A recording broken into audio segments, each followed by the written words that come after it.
मांस खाना बहुत बड़ा पाप है। एक बार श्रीकृष्ण जी पेड़ के नीचे बैठे हुए बांसुरी बजा रहे थे। तभी एक हिरन दौड़ता हुआ आया और उनके पीछे छुप गया। वह हिरण बहुत घबराया हुआ था। भगवान श्री कृष्ण ने उसके सर पर हाथ फेरते हुए कहा, क्या हुआ, तुम इतना क्यों डर रहे हो? तभी एक शिकारी भी उसका पीछा करते करते वहीं आ पहुंचा और बोला, यह मेरा शिकार है, मुझे वापस दो। इस पर मेरा अधिकार है, मैं इसको पकाकर खाऊंगा। तब श्री कृष्ण गुस्से में आकर बोले, हर जीवित जीव का खुद पर अधिकार होता है, ना कि किसी और का। और किसी जीव को मारकर खाना पाप की श्रेणी में आता है। क्या तुम पाप का भागीदार बनना चाहोगे? मांस खाना पुण्य है या पाप, क्या तुम धर्म को नहीं जानते? तब वह शिकारी गुस्से में आकर बोला, मैं तुम्हारी तरह शिक्षित तो नहीं जो पाप और पुण्य को जान सकूं, परंतु इतना जरूर जानता हूँ कि जीव को मारकर खाने में कोई हर्ज नहीं है। मैं तो इसे इसकी नीच योनि से मुक्ति दिला रहा हूँ और पुण्य का काम कर रहा हूँ। जीव हत्या तो शास्त्रों में भी लिखा है। राजा शिकार करते थे, तो फिर तुम मुझे क्यों जीव हत्या करने से रोक रहे हो? श्री कृष्ण जी को अब समझ आ चुका था कि इस मनुष्य की बुद्धि मांस खा खाकर भ्रष्ट हो चुकी है, इसलिए इतनी आसानी से धर्म की बात इसकी समझ में नहीं आएगी। श्री कृष्ण जी बोले, मैं इस विषय पर पहले तुम्हें कोई राय नहीं दूंगा। मेरी इस छोटी सी कथा को सुनने के बाद तुम ही उत्तर देना कि मांस खाना पाप है या पुण्य। अब शिकारी सोचने लगा, सुन ही लेता हूँ, इसमें मेरा क्या जाता है, मेरा मनोरंजन भी हो जाएगा। उसके बाद श्री कृष्ण ने अपनी कथा आरंभ की। एक बार मगध राज्य में खाद्य संकट खड़ा हो गया था, क्योंकि अन्न उत्पादन कम हुआ था। अब राजा को चिंता हुई कि यदि शीघ्र ही इसका निदान नहीं किया गया तो संरक्षित अनाज कोष भी खत्म हो जाएगा और एक बहुत बड़ा संकट आ जाएगा। उसके बाद राजा ने सभा में अपने मंत्रियों से पूछा, देश में खाद्य समस्या को सुलझाने के लिए सबसे सस्ती वस्तु क्या है? मंत्रीगण सोच में पड़ गए कि चावल, गेहूं, गन्ना आदि उगाने के लिए तो बहुत श्रम करना पड़ता है और वे तभी प्राप्त हो सकते हैं जब प्रकृति का कोई प्रकोप ना हो। ऐसे में यह सब तो सस्ता हो ही नहीं सकता। तभी शिकार का शौक रखने वाले एक मंत्री ने सोचा, क्यों ना ऐसे में राजा से अंधाधुंध शिकार करने की अनुमति ली जाए। ऐसे में उसने सभा में खड़े होकर कहा, सबसे सस्ता खाद्य पदार्थ है मांस। इसके लिए धन का खर्च भी नहीं है और पौष्टिक खाना भी मिलता है। सभी सामंतों ने इस बात का समर्थन किया, लेकिन मगध के प्रधानमंत्री अभी भी चुप थे। राजा ने कहा, प्रधानमंत्री आप चुप क्यों हैं? आपने कोई इस बात का अनुमोदन क्यों नहीं किया? प्रधानमंत्री ने कहा, क्योंकि मैं यह नहीं मान सकता कि सबसे सस्ता पदार्थ मांस है। फिर भी इस विषय पर मैं अपने विचार आपके सामने कल रखूंगा। प्रधानमंत्री इस रात मांसाहार का प्रस्ताव रखने वाले सामंत के घर पहुंचे।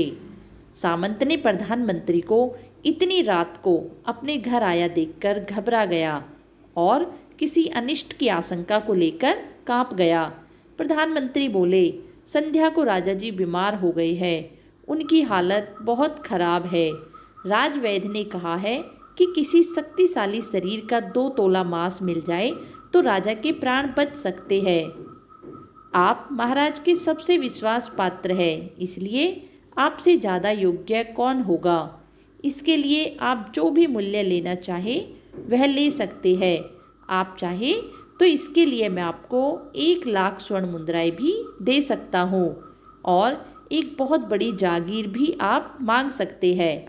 बस आप अपनी इच्छा बताएं। उसके बाद मैं तलवार से आपके हृदय को काटकर बस 2 तोला मांस निकाल लूँगा। यह सुनकर सामंत के चेहरे का रंग पीला पड़ गया और वह सोचने लगा कि जब जीवन ही नहीं रहेगा तो मैं इन स्वर्ण मुद्राओं का क्या करूँगा और वह जागीर भी मेरे किस काम की। इतना सोचते ही वह झटपट अंदर गया और अपनी तिजोरी से 1 लाख स्वर्ण मुद्राएं लेकर प्रधानमंत्री को देने लगा और उसके पैर पकड़कर रोते हुए बोला, श्रीमंत, मैं आपकी 1 लाख स्वर्ण मुद्रा में और 1 लाख स्वर्ण मुद्राएं मिलाता हूँ। इससे आप किसी और सामंत के हृदय का मांस खरीद ले और मुझे जाने दे। यह बात किसी को पता ना चले। मैं आपसे यही आग्रह करता हूँ। प्रधानमंत्री जी सब कुछ समझ चुके थे, परंतु वह उसे और थोड़ी मानसिक पीड़ा देना चाहते थे। उन्होंने कहा, आप शरीर से बलिष्ठ हैं और आपकी कद काठी भी महाराज से मिलती जुलती है, इसलिए वेद जी ने आप ही का नाम लिया है। आपकी वजह से हमारे राजा की जिंदगी बच सकती है। इतना सुनते ही वह सामंत बाहर की तरफ भाग गया और अपने घोड़े पर जा बैठा। तभी पीछे से प्रधानमंत्री बोले, तुम तो भाग रहे हो, परंतु अपने परिवार को तो यहीं छोड़कर जा रहे हो। तब सामंत बोला, परिवार का क्या करूँगा? यदि मेरा जीवन ही नहीं बचेगा। तो वह घोड़ा दौड़ाता इससे पहले ही प्रधानमंत्री ने रस्सी पकड़ ली और कहा, तुम्हें भागने की कोई ज़रूरत नहीं है, मैं किसी और सामंत के पास जाता हूँ। यह कहकर प्रधानमंत्री वहाँ से चला गया, परंतु सामंत अभी बेचैन था। उसे पूरी रात नींद नहीं आई।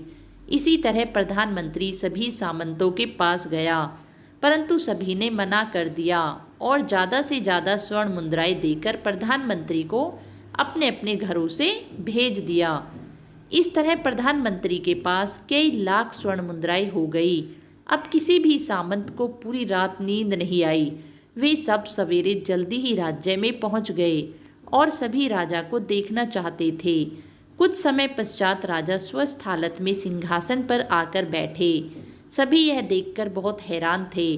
तभी प्रधानमंत्री करोड़ों रुपए की मुद्राएं लेकर राजा के सामने खड़े हो गए और बोले, महाराज, 2 तोले मांस के लिए इतना सारा धन इकट्ठा कर लिया, परंतु 2 तोला मांस नहीं मिला।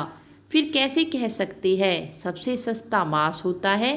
राजा ने पूछा, यह इतनी सारी मुद्राएं कहाँ से आई? प्रधानमंत्री ने सारी बात राजा को बताई और बोला, यह मुद्राएं सभी सामंतों के 2 तोले मांस के बदले में आई है। अब यह सारा धन राज्य में खाद्य की पूर्ति करेगा। अब राजा ने प्रजा से और अधिक परिश्रम करने को कहा और प्रधानमंत्री से कहा, अनाज भंडार से लोगों को अनाज दे दो। इतने सारे धन की मदद से किसानों को फसलें उगाने में बहुत सहायता मिली। राज्य के सभी श्रमिकों ने जी तोड़ मेहनत करके अच्छी खेती की, जिससे कुछ समय में ही उनकी कृषि हरी भरी होकर लहराने लगी और लोगों को पौष्टिक भोजन मिला। इस तरह राज्य से खाद्य संकट समाप्त हो गया। तो दोस्तों, जीवन का यह मूल्य भगवान श्री कृष्ण जी अपनी कथा से हमें समझाना चाहते हैं कि जिस तरह हमें अपनी जान प्यारी होती है, इसी तरह दूसरे जीवों को भी अपने प्राण बहुत प्यारे होते हैं। उन्हें भी इतना ही दर्द होता है जितना हमें होता है। यदि जीव हत्या जीव को संसार बंधन से मुक्त करने का सही तरीका है, तो अत्याचारी द्वारा नरसंहार करना भी सही है। यदि एक जीव के लिए उसका जीवन बोझ होता, तो वह कभी भी अपने प्राण बचाने के लिए नहीं दौड़ता। वह आपके सामने मजबूर हो जाता है और उसे अपने प्राण गंवाने पड़ते हैं। जिन जीवों को तुम मारकर खाते हो, उनको तो अपने प्राण बचाने का अवसर भी प्राप्त नहीं होता। बर्बरता और पाप सिर्फ वही नहीं जहां मानव का रक्त बहता है, बल्कि अपने स्वार्थ के लिए किसी जीव की हत्या कर उसका खून बहाना भी सबसे बड़ा पाप है। हम अंत समय में जिंदगी भर किए गए पापों को पूरा करने के लिए सुकर्म करते रहते हैं, परंतु तुम यह भूल जाते हो कि जब तुम्हारे लिए उस जीव को काटा गया होगा तो वह कितना तड़पा होगा। उसका श्राप हमें इस जीवन में ही नहीं, अपितु आने वाले जन्मों में भी भोगना पड़ता है। इस धरती पर बनाए गए सभी प्राणी एक समान है, चाहे वह छोटा हो या बड़ा। हमें किसी को समाप्त करने का अधिकार नहीं है। परमात्मा से ज्ञान पाकर शिकारी परिपूर्ण हो गया था। अब उसे ज्ञान की प्राप्ति हो गई थी। वह हाथ जोड़कर खड़ा हो गया और क्षमा मांगने लगा कि वह कभी भी जीवन में किसी जीव की हत्या नहीं करेगा, क्योंकि महानता जीवों को बचाने में है, ना कि उनको मारकर खाने में। दोस्तों, यदि श्री कृष्ण की इन बातों से आपको थोड़ा सा भी ज्ञान मिला हो, तो कृपया किसी भी जीव की हत्या न करें और उसका मांस ना खाएं। भगवान ने हमें न जाने कितने प्रकार के आहार धरती पर दिए हैं। उन्हें खाकर भी हम अपनी भूख शांत कर सकते हैं। यदि भगवान ने हमें मनुष्य को जीवन दिया है तो किसी का मांस खाने के लिए नहीं, अपितु धरती के सभी जीवों पर दया करके अपने आने वाले जन्म को सफल बनाने के लिए दिया है। आप सभी का बहुत बहुत धन्यवाद जो आपने अपना कीमती समय